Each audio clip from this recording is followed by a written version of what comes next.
Hello' বহুত দিনৰ মূৰত আকৌ ভিডিঅ' ষ্টাৰ্ট কৰিছোঁ। আজি যাম নগাঁও গ্ৰন্থমেলালৈ। তেতিয়াহ'লে ব'লকচোন ক'ত কি কেনেকৈ হৈছে গ্ৰন্থমেলাৰ অকণমান দৰ্শন কৰি আহোঁ ব'লক। এনেই বহি নাচনি তাতে আকৌ নাতিনীয়েকৰ বিয়া, সেয়ে ওলালো গ্ৰন্থমেলা, নগাঁও গ্ৰন্থমেলা। ৰ'ব এইবাৰ সাহিত্য একাডেমী সন্মান পাইছে শ্ৰী সমীৰ তাঁতীয়ে কাব্যগ্ৰন্থ ফৰিংবোৰে বাটৰ কথা জানে।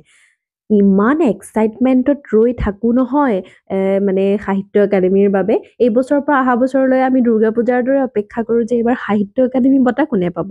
বাৰু যিয়েই নহওক, আচলতে বিহু পূজা বা নতুন বছৰৰ কাৰণে মানুহে যেনেকৈ অপেক্ষা কৰে, মই কিন্তু গ্ৰন্থমেলাৰ বাবে তেনেকৈ অপেক্ষা কৰোঁ। আৰু প্ৰত্যেক বছৰে গ্ৰন্থমেলাত কোনখন নতুন কিতাপ কিনিব পাৰিম বা কোনখন পঢ়িম সেয়াই লৈ খুব এক্সাইটমেণ্টত থাকোঁ। আৰু সেই একেই উৎসাহেৰে আজি আহিছোঁ আমাৰ নগাঁওৰ গ্ৰন্থমেলালৈ। খুব বহুত চৰ্চা শুনি আছোঁ এইবাৰ কিতাপবোৰত। আপোনালোকে কোনখন গ্ৰন্থমেলালৈ গৈছে বা কি কি কিতাপ কিনিছে মোক এবাৰ ক'ব। আৰু এই ছাইডতে থকা ঘৰটো হৈছে আমাৰ খুব এজন বিখ্যাত সাহিত্যিক, যাৰ নাম নন্দ সিং বৰকলা, আৰু এইখন গাঁওখনৰ নাম বৰকলা। আৰু সেই বৰকলা হৈয়ে আহি আমি ক্লক টাৱাৰটো পালোহি। আৰু এই নগাঁও পোৱাৰ লগে লগে যেতিয়া ক্লক টাৱাৰটো পাওঁ ন, তেতিয়াহে উশাহ ঘূৰি আহে যে নগাঁও পালোহি বুলি। বাৰু নগাঁৱৰ পৰা কোনে কোনে চাই আছে বা ক্লক টাৱাৰটো কোনে দেখিছে মোক এবাৰ কমেণ্ট কৰি জনাবলৈ নাপাহৰিব। আৰু এনেকেই আহে আমি নেহৰুবালিত যি আমাৰ গ্ৰন্থমেলা হৈ আছে তাত আহি উপস্থিত হলোহি। সোমাই মই কৈ দিছোঁ, কিন্তু প্ৰথমে আপোনালোকে টিকেট কাটিব লাগিব। টিকেটটো কাটি আমি যেতিয়া এণ্টাৰ কৰিলোঁ, সেই ভগৱান ভিতৰত কুইজ প্ৰতিযোগিতা হৈ আছিল। আৰু ইমান কঠিন প্ৰশ্নৰে মানে প্ৰতিযোগিতাখন পৰিচালিত কৰিছে নহয়, মানিব লাগিব কিন্তু। আৰু মানে মই নিজে হতবাক হৈ গৈছোঁ, ইমান টাফ কুৱেশ্যন কাটিছে নহয়, বা ল'ৰা ছোৱালীবোৰকে যে কেনেকৈ উত্তৰ দিছে। আৰু সোমাই আহি আপোনালোকে এই শ্ৰদ্ধাঞ্জলিটো পাব। আৰু এই শ্ৰদ্ধাঞ্জলিত আমাৰ অসমৰ বৰেণ্য যিসকল ব্যক্তি আছিল তেওঁলোকক মানে শ্ৰদ্ধাৰে স্মৰণ কৰিছে। আৰু এনেকে সোমাই গৈ গ্ৰন্থমেলাৰ যিহেতু ভিৰ খুব কম আছিলে, আৰু সুধিছিলোঁ যে কেনেধৰণৰ বিক্ৰী হৈছে এইবাৰ। ভালেই বুলি কৈছে, কিন্তু প্ৰথম দিনাখন খুব সেৰেঙা বুলি ক'লে, তথাপিও খুব বিক্ৰী ভাল হৈছে বুলিয়ে কৈছে। আৰু খুব অসম গ্ৰন্থমেলাৰ তুলনাত খুব সৰুকৈ যিহেতু আমাৰ নগাঁৱত গ্ৰন্থমেলাখন অনুষ্ঠিত কৰা হয়।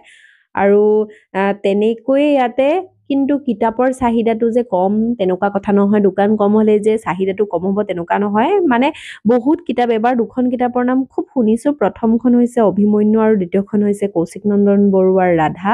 মানে আউট অফ ষ্টক হোৱা মই নিজেই দেখিছোঁ। ইমান বিক্ৰী হৈছে কিতাপবোৰ, আৰু খুব মানুহে সমাদৰে গ্ৰহণ কৰিছে মানে এই কিতাপকেইখন। বাৰু আপোনালোকে এবাৰ গ্ৰন্থমেলা ক'ত হওঁতে কি কি কিনিলে এবাৰ জনাবলৈ নাপাহৰিবচোন। এনেকৈ মই সদায় ডিপেণ্ড হওঁ দ্য বুক নুকৰ অ'নাৰ বিজিত বৰঠাকুৰ ছাৰৰ ওপৰত। এবাৰ সুধি লৈছিলোঁ যে ছাৰ এইবাৰ খুব ভাল কিতাপ কি, আৰু আপোনালোকক নিশ্চয়কৈ যিকেইখন মই কিতাপ আনিছোঁ তাৰ এটা ৰিভিউ দিবলৈ নিশ্চয়কৈ মই ট্ৰাই কৰিম। আৰু কিতাপবোৰ আমি ল'লোঁ, প্ৰত্যেকখন দোকানতে গ'লোঁ, আৰু চবতে এখন এখন কিতাপ ল'বলৈ বা চাবলৈ আমি চেষ্টা কৰিছোঁ। খুব ভাল লাগিলে গৈ। আচলতে জানেনে, এনেকৈ কিতাপবোৰ দেখিলে যে একদম বলিয়া হৈ যাওঁ। আৰু এই বগা যিখিনি কিতাপ দেখিছে, মই দেখাইছোঁ চাওক, এই ওপৰলৈকো আছে, এইবোৰ গোটেইবোৰ কালজয়ী সাহিত্য, আৰু খুব কম দামত আপোনালোকে কিনিব পাৰে। আৰু সৰু ল'ৰা ছোৱালীৰ পৰা ডাঙৰ বৃদ্ধজনলৈকে এই কালজয়ী সাহিত্যখিনি পঢ়িব পাৰে, আৰু খুব ভাল লাগে এইবোৰ পঢ়ি পেলাই। মানে মই কৈছোঁ যে কিতাপবোৰ দেখিলে এনেকুৱা লাগে যে গোটেইবোৰ ঘৰলৈ লৈ যাম। অকণমান নিজকো দেখাই দিলোঁ, বোলো চাওঁ ৰচোন মোৰ নিজকেনো কেনেকুৱা লাগিছে। গ্ৰন্থমেলালৈ আহিলোঁ, আৰু ইয়াত যিহেতু কিতাপবোৰ দেখোঁ ন, কিতাপবোৰ দেখিলে মানে বলিয়া হৈ যাওঁ যে মোৰ এনেকুৱা লাগিছে। দাদাই মই কথা পাতিছোঁ যে 10,000 মান টকা লৈ আহি খচখচকৈ গোটেই সোপা কিতাপ লৈ যাম দে। মানে ইয়াত চাগে এখন এখন কিতাপৰ দোকানত কমেও মানে লাখৰ ওপৰত থাকে কিতাপবোৰ, কিন্তু ইমানখিনিতো সম্ভৱ নহয়। কিন্তু বিশ্বাস কৰক, যেতিয়া বহুত পইচা ঘটিম ন, একদম গোটেই কিতাপ লৈ যাম। আৰু ইয়াতে আপুনি সৰু ল'ৰা ছোৱালীৰ উপযোগী কিতাপৰ পৰা এই মেপ, কিবা সৰু ল'ৰা ছোৱালীক শিকোৱা মানে কথাবোৰ, বা এই মানে আমাৰ যি চ'লাৰ ছিষ্টেম সেইবোৰ, ইংলিছ বুক, আছামিজ বুক আদি সকলোবোৰ আপোনালোকে পাব। আৰু সকলোকে সেইকাৰণে নিমন্ত্ৰণ জনাইছোঁ। আৰু ছাত্ৰ ছাত্ৰীৰো অকল লাহে লাহে ভিৰ দেখিলোঁ, আৰু সকলোৱে খালি বিচাৰিছিল ৰাধা ৰাধা, কৈছে ৰাধা আহিব কিন্তু অকণমান দেৰি হ'ব। আৰু এনেকৈয়ে নিজৰ প্ৰয়োজনীয় বস্তুখিনি লৈ পেলাই বা যিখিনি কিতাপ বিচাৰিছিলোঁ সেইবোৰ লৈ পেলাই আহিলোঁ আৰু আকৌ নিশ্চয় আহিম আৰু হয়তো আশা কৰিছোঁ একো অপায় অমংগল নহ'লে কিন্তু আপোনালোকক মই অসম গ্ৰন্থমেলা বা এইবাৰ স্থানটো অকণ সলনি হৈছে বুলি শুনিছোঁ, কিন্তু তাত মই নিশ্চয়কৈ যাবলৈ চেষ্টা কৰিম আৰু আপোনালোকলৈ ভিডিঅ' এটা লৈ আহিম।